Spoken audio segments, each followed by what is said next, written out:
الله الرحمن الرحیم. السلام علیکم.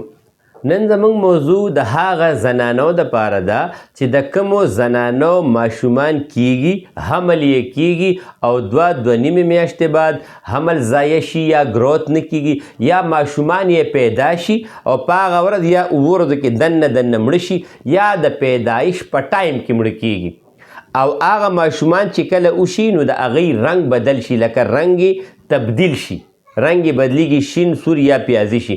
نو د دې وجوهات څه وي او آیا دا د زنانو بیماری ده او که د سړو هم پکې څه عمل دخل شته؟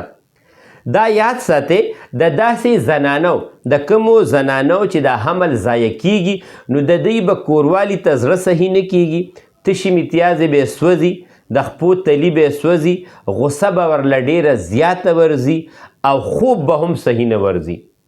او که چېرې دا علامات په دوی کې وي نو د دې دپاره چې کوم ټیسټونه وي نو هغه په دې کې بیا LH، FSH، پرولیکټین او ورسره ټیکسوپلازما، بروسیلا، IgM او RH فیکټر ټیسټ. که دې زنانو دا ټیسټونه کړي وي نو دې کې به څه نه څه پازیټیو وي.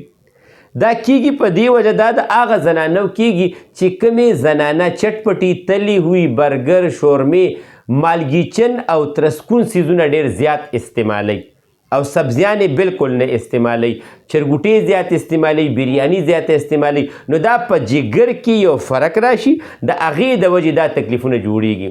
که چېرې د یو زنانه همدغسې حمل ضایع کیږي، 5-6 میاشتو ته رسي، نو دې کې بیا د سړي یو ټیسټ وي، سیمن انالیسس، د منې ټیسټ به وکړي او که چېرې د هغی ټیسټ د 30% نه کم وي، د 35 میلیون نه کم وي، نو د داسې زنانو حمل خو کیږي د دغې خپل سړي نه، خو دا جراثیم چونکې کمزوري وي، دا 60 میلیون پکار وي، نو د دې د وجې نه د دوی دا ګروت د 4-5 میاشتو نه زیات نشي تللی.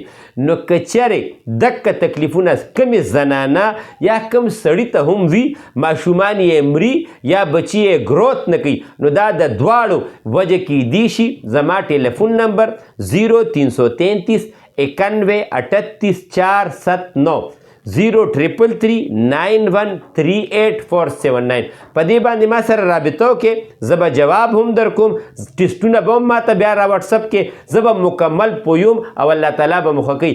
او د ډیلیوري سهولت غونډ پاکستان کې زموږ شته. زموږ دا نسخې دا زه 30 سال نه ورکوم.